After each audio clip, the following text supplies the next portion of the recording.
Students, बेटा आज की वीडियो में हम लोग डिस्कस करने वाले हैं zener diode.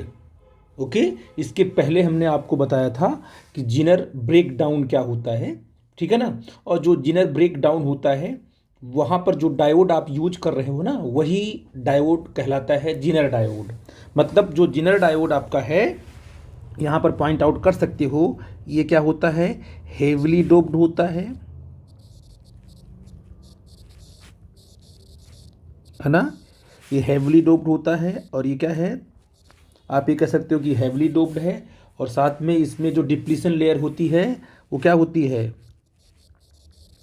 Depletion layer is very thin, ठीक है ना। ये दो पॉइंट आप पहले याद कर लेते हैं, इसको आप भी पढ़ के आए हो। अब डायोड को यूज कैसे करेंगे इसको देखना है। जो जिनर डायोड उसका एप्लीकेशन वाला पार्ट, मतलब जिनर डायोड जब हम लाते हैं तो उसका हम यूज कैसे करते हैं, ठीक है ना। तो हम यहाँ पर point out, this is also a PN junction diode, है ना। और आप ये कह सकते हो कि formed between two heavily doped P type N type semiconductor. Simple सी बात है। It is operated reverse bias region, ठीक है ना। जिनर डायोड लेके आते हो तो आप क्या है, रिवर्स बायस में उसको कनेक्ट करते हो और रिवर्स बायस के बाद क्या है, जब एट ब्रेक डाउन पे लाते हो तब इसका ऑपरेशन स्टार्ट होता है। क्योंकि Zener diode under break down भी काम कर सकता है, मेल्ट डैमेज नहीं होता है, मेल्ट नहीं होता है, इसको हम ब्रेक डाउन के बाद भी क्या है, ऑपरेट कर सकते हैं। तो जिनर डायोड का एक्शन स्टार्ट ही होता है जब क्या है, जब ब्रेक डाउन स्टार्ट हो जाएगा। तो it is operated reverse bias region under break down and forward bias reason.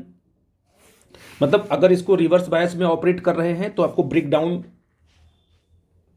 तक इसको ले जाना पड़ेगा, है ना। रिवर्स बायस होता है, रिवर्स बायस में आप वोल्टेज बढ़ाते बढ़ाते बढ़ाते बढ़ाते इसको फॉरवर्ड में रिवर्स में दोनों में ऑपरेट कर सकते हैं, नो प्रॉब्लम। लेकिन रिवर्स बायस में जब ऑपरेट करोगे तो ब्रेक डाउन तक इसको लेके जाओगे, क्योंकि ये ब्रेक डाउन पर डैमेज नहीं होता है, इसलिए लिखा है it is operated reverse bias region. अगर रिवर्स बायस रीजन में आप ले जा रहे हो, रिवर्स बायसिंग कर रहे हो, तो आपको ब्रेक डाउन तक इसको ले जाना पड़ेगा और ब्रेक डाउन पे भी काम करेगा वो। And forward bias also, forward bias में तो सिंपल नॉर्मल जैसे होता है वैसे फॉरवर्ड में ये भी काम करेगा। It act like as a normal, जैसे आप कहोगे and forward bias region it act like as a normal PN junction diode. अगर फॉरवर्ड बायस की बात करोगे तो जैसे आपका पीएन जंक्शन डायोड होता है वैसे ही काम करेगा वो। लेकिन रिवर्स बायस में अगर लेके गए तो आपको ब्रेक डाउन पे भी ये काम करता है, इसीलिए नॉर्मल पीएन जंक्शन डायोड से थोड़ा सा डिफरेंट है। और in general diode even at very high current, मतलब इसमें बहुत ज़्यादा करंट अगर आप देते हो लेकिन इसका वोल्टेज चेंज नहीं होता है, क्योंकि जब ब्रेक डाउन स्टार्ट होता है तो उस टाइम पर कितनों भी करंट आप क्या है डायोड को दे दो आप, उसका जो वोल्टेज है वो चेंज नहीं होगा। In a general diode even at very high current voltage across diode remains constant at VZ. मतलब जो जिनर ब्रेक, इसको वीजेड मतलब, वीजेड का मतलब जिनर ब्रेक डाउन, है ना। इस वोल्टेज पर ये वोल्टेज चेंज नहीं होगा चाहे जितने भी करंट क्या है। वैसे भी जनर जब ब्रेक डाउन स्टार्ट होता है तो एक्सेसिवली क्या है, करंट फ्लो करती है डायोड में। और बाहर से क्या है, अगर बाहर से कोई इनपुट आपने करंट उसको और भी दे दिया, किसको, डायोड को, अंडर ब्रेक डाउन अगर है तो कितनों भी करंट इसको दो, लेकिन इसका जो ब्रेक डाउन वोल्टेज वो चेंज नहीं होगा, वो जो वोल्टेज है वो मेंटेन रहेगा वो, ठीक है बेटा जी। तो ये चीज़ बड़ी इंपॉर्टेंट है। It is use to stabilise the voltage, ये वोल्टेज को स्टेबलाइज करता है। मतलब अगर मान लीजिए आपके घर में कोई टीवी लगी हुई है, उसमें 220 वोल्ट चाहिए और जो इनपुट, जो पावर हाउस से जो वोल्टेज आ रहा है वो 220 ना होकर के 200 से लेके 280 के बीच में फ्लक्चुएट कर रहा है, तो टीवी को अगर 220 से कम वोल्टेज मिलेगा तब भी आपकी टीवी ऑपरेट नहीं कर पाएगी। और 220 के ऊपर अगर मिल गया तो आपकी टीवी जो है वो डैमेज हो जाएगी। इसलिए बीच में क्या लगाते हैं, एक जिनर डायोड लगाते हैं, जो क्या करता है, टीवी को या एलईडी जो भी आपने इक्विपमेंट लिया हुआ है, रेफ्रिजरेटर लिया हुआ है, उसको जो वोल्टेज चाहिए हमको टीवी को, वो क्या है, उतना वोल्टेज जो है जिनर डायोड बना के देता है। हमेशा आउटपुट वोल्टेज को 220 ही रखेगा। जो वोल्टेज इनपुट से आ रहा है, कहाँ से आ रहा है, इनपुट जो वोल्टेज आ रहा है, जो एक्सेसिव वोल्टेज अगर मान लीजिए आ गया 220 से ऊपर का वोल्टेज आ गया, तो वो लोड अपने ऊपर ले लेगा। वो क्या करेगा, लोड अपने ऊपर ले लेगा और टीवी को वही वोल्टेज सप्लाई करेगा जो 220 उसे चाहिए। ठीक है ना। तो ये हमेशा आउटपुट के वोल्टेज को हमेशा क्या रखता है, कांस्टेंट रखता है। तो it is use to stabilise voltage in circuit across the two terminal, है ना, दो टर्मिनल के बीच में ये क्या करता है, हमेशा वोल्टेज को स्टेबलाइज करता है, स्टेबल रखता है। इसलिए इसका एक नाम और भी है, वोल्टेज रेगुलेटर, ठीक है ना। तो अब देखते हैं कि अब आते हैं कि Zener diode as a voltage stabiliser कैसे ये काम करेगा, इसकी बात कर लेते हैं हम लोग। देखो क्या है बेटा जी, मैं यहाँ सर्किट बनाया हुआ है। देखो क्या है, यहाँ पर आपके पास इनपुट वोल्टेज है जो कि फ्लक्चुएटिंग आपका है, ये फ्लक्चुएट करता है। हो सकता है ये 0 हो सकता है ये 2 हो जाए, हो सकता है ये 10 हो जाए, 220 हो जाए, जैसा भी है। यहाँ पर फ्लक्चुएटिंग एक इनपुट वोल्टेज लगा है। और यहाँ पर आपकी मेन जो डिवाइस है, जो मेन टीवी आपकी, मान लो टीवी है, एलईडी है, रेफ्रिजरेटर है, कुछ भी आप डिवाइस यहाँ पर लगा रखा आपने है, ठीक है ना। अब यहाँ से क्या है, इनपुट से करंट जाएगी, जाकर क्या है, ये बीच में आपने लगाया हुआ है जीनर डायोड, और रिवर्स बायसिंग है क्योंकि ये पी टाइप है और ये एन टाइप है। पी किससे कनेक्ट है, अभी करंट को मत देखो, ये पी किससे कनेक्ट है, नेगेटिव से, एन किससे कनेक्ट है, पॉजिटिव से, तो ये रिवर्स बायस में है, ठीक है ना। अच्छा, इस जिनर वोल्टेज का, ये जो जिनर आपका है डायोड है, इसका अपना एक ब्रेक डाउन वोल्टेज होगा। इसको क्या है, एक कोई वोल्टेज, एक प्रॉपर कोई वोल्टेज अगर आपने सप्लाई कर दिया इसको, तो ये ब्रेक डाउन इसमें स्टार्ट हो जाएगा, ठीक है बेटा जी। अब देखो ये आपका इनपुट वोल्टेज है जो कि जहाँ यहाँ से करंट जाएगी और लोड को मिलने वाली है। अब अभी अभी मान लो कि मान लो कि इसका जो ब्रेक डाउन वोल्टेज है, मान लो वी जेड है, कितना है बेटा जी, वी जेड है, कोई वैल्यू होगी, और ये वी आई है। अच्छा, जब ये वी आई जो है, ये वी आई इनपुट वोल्टेज, क्योंकि मेन वोल्टेज यही सप्लाई करने वाला ना, बैटरी ही तो है ना, और इसका जो वोल्टेज है ये फ्लक्चुएट कर रहा है। हो सकता है कि वी जेड से ज़्यादा हो जाए, इसका वोल्टेज है ये जो है ना वोल्टेज। अब देखो बेटा जी, मान लो इसका जो वी आई का जो वोल्टेज है वो वी जेड से कम है। ये जो इनपुट का वोल्टेज है वो जिनर के ब्रेक डाउन वोल्टेज, इसका ब्रेक डाउन वोल्टेज तो कुछ होगा, जब तक इसको वी जेड वोल्टेज नहीं मिलेगा तब तक ये डायोड ब्रेक डाउन नहीं होगा। तो इसका अपना ब्रेक डाउन वोल्टेज फिक्स होता है कि इतना वोल्टेज इसको मिलेगा तभी यहाँ होगा ब्रेक डाउन, और एक्सेसिवली करंट यहाँ फ्लो करेगी।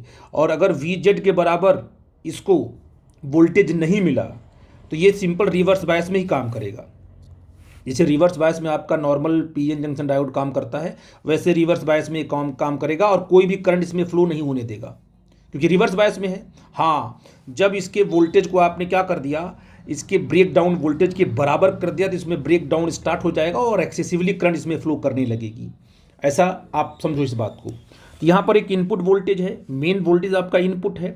अगर ये इनपुट वोल्टेज जो है ये डायोड से क्या है, ये डायोड के बिल्कुल पैरेलल है, तो आपको कि जो वोल्टेज यहाँ पर, अगर आपने कहा कि ये वाला वोल्टेज लगभग क्या है, अगर वी जेड के बराबर हो गया तो इसमें ब्रेक डाउन आ जाएगा।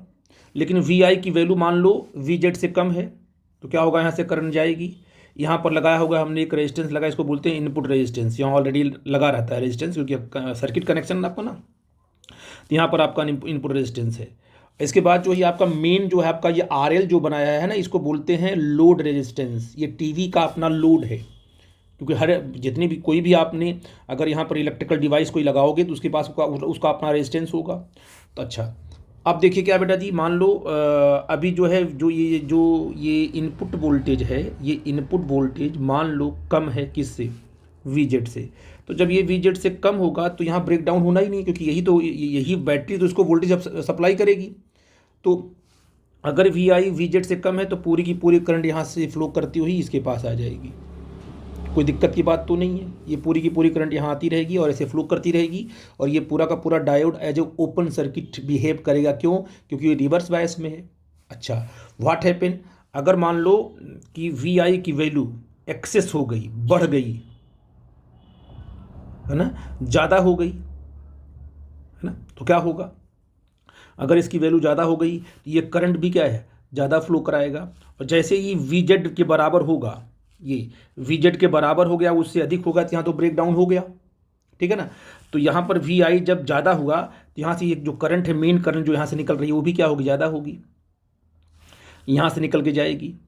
अब करंट यहाँ पहुँचेगी, अब क्योंकि यहाँ पर ब्रेक डाउन हो चुका है तो जो एक्सेस करंट है जो जा करके इसको डैमेज करती, क्योंकि इसको जो करंट चाहिए वो तो आई एल करंट है, जो कि आई एल क्या है, आई एल करंट, करंट जो कि लोड में इसको जाना है और ये काम करेगा, ठीक है ना। जब ये काम नहीं कर रहा था, ये आपका ब्रेक डाउन नहीं हुआ था, तो इसको प्रॉपर वोल्टेज से करंट इसको मिल रहा था, मान लो आई एल यहाँ से निकल के यहाँ पर पहुँच जा रहा था। लेकिन जैसे ये वोल्टेज ज़्यादा हुआ, बढ़ गया, तो वोल्टेज अगर यहाँ पर बढ़ेगा तो ब्रेक डाउन यहाँ हो जाएगा। यहाँ पर जो वी आई है वी जेड से क्या होगा, ज़्यादा होगा, तो यहाँ तो ब्रेक डाउन हो गया। तो वी आई के ज़्यादा होने से ये करंट क्या करेगी, यहाँ से अधिक निकलेगी, और ये करंट जाकर के इसको डैमेज करती, लेकिन ये करंट इसको डैमेज नहीं कर पाती, क्योंकि जो करंट यहाँ पर बढ़ी हुई है ना, वो करंट यहाँ से क्या करती है, यहाँ से हो जाएगी पास, और जो करंट आई एल इसको जाना है वही करंट इसमें जाएगी। जो बढ़ी हुई करंट है वो कहाँ पहुँच जाएगी, वो इसमें। अगर ये और बढ़ गया, मान लो ये और बढ़ गया, मान लो वी जेड से अधिक, जितना ज़्यादा आप इसको बढ़ाओगे उतना करंट आई बढ़ेगी, और जितना करंट आई बढ़ेगी उतना ये खींच लेगा अपनी तरफ, इसको आई एल ही देगा। मतलब यहाँ का जो वोल्टेज है कितना, आई एल इंटू आर एल, जो आउटपुट का वोल्टेज है वो हमेशा मेंटेन रहेगा। और मैं आपसे बार बार बोल रहा हूँ कि अगर ये जेनर डायोड ब्रेक डाउन में आ गया तो कितनों भी करंट इसको दो, आई जेड है, आई जेड मतलब क्या है, आई जेड वो करंट है ब्रेक डाउन होने के बाद, जो ब्रेक डाउन करंट है आई जेड। ये आई जेड चाहे जितना भी बढ़ाओ, लेकिन इसके अक्रॉस जो वोल्टेज है वो बढ़ेगा नहीं। क्यों ऐसा है, क्योंकि एक बार ब्रेक डाउन हो गया वी जेड पर ना, तो जो भी करंट इसको दोगे, बढ़ी हुई करंट जो भी ये लेगा, उस करंट से इसके वोल्टेज कोई फर्क नहीं पड़ने वाला है।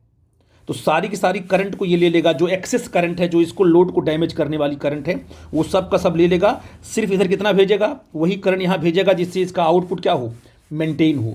तो ये वी जेड जो है हमेशा इसका मेंटेन रहेगा, करंट इसमें बढ़ती जाएगी। लिखा है मैंने, reverse bias at V I equal to V Z. जैसे ही वी आई क्या होगा, वी जेड के बराबर हो जाए across a P N junction diode, break down occurs, break down यहाँ स्टार्ट हो जाएगा, and V Z is maintained. ये वी जेड क्या होगा, मेंटेन रहेगा across diode, and current is increased to a large values.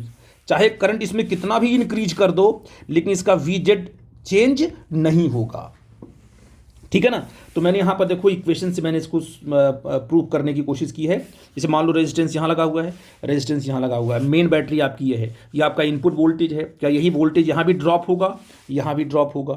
भाई दो ही रेजिस्टेंस यहाँ पर ना, एक यहाँ पर है और एक यहाँ पर है। अरे बोल तो दो।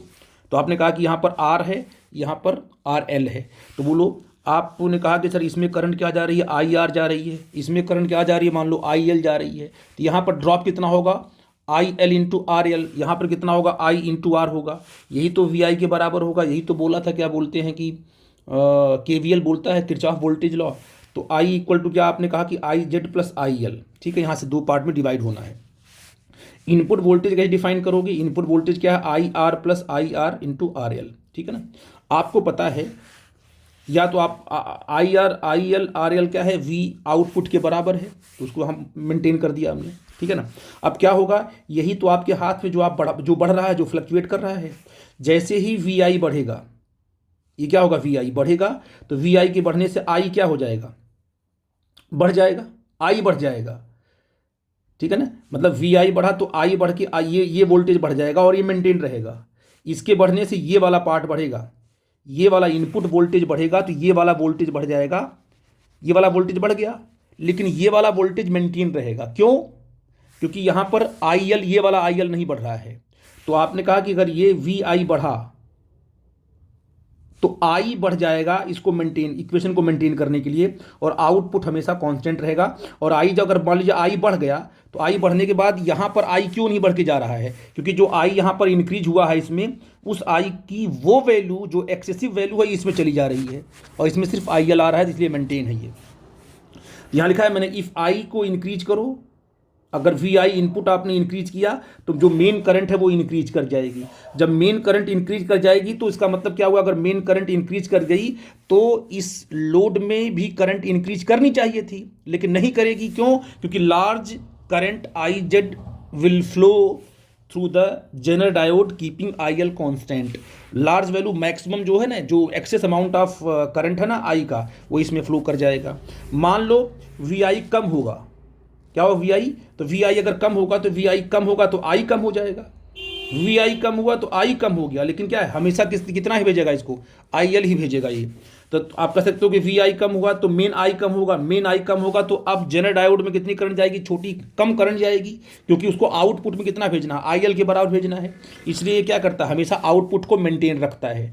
यानी कह सकते हो कि आउटपुट जो होगा वो किसके बराबर होगा, वी जेड के बराबर होगा। वी जेड तो वी जेड के बराबर होगा, ये किसके बराबर, V O is equal to क्या होगा, I L into R L. It is always constant, ये हमेशा क्या है, कॉन्स्टेंट रहेगा। तो इनपुट बढ़ता रहेगा घटता रहेगा, बट आउटपुट जो है ये स्टेबलाइज करेगा। जो भी लोड, बढ़ने वाला लोड है वो अपने पे ले लेता है। ठीक है बेटा जी, जो बढ़ा हुआ लोड क्या ये अपने पे ले लेगा। आई थिंक मेरी बात आप समझ पाए। तो ये बड़ा इंपॉर्टेंट कॉन्सेप्ट था, ये पूरा का पूरा कॉन्सेप्ट आपको यहाँ तक लिखना होगा। तो मैंने पॉइंट आउट कर दिया है नोट्स में, आप इसको पॉइंट आउट कर लेना। ठीक है बेटा जी, थैंक यू।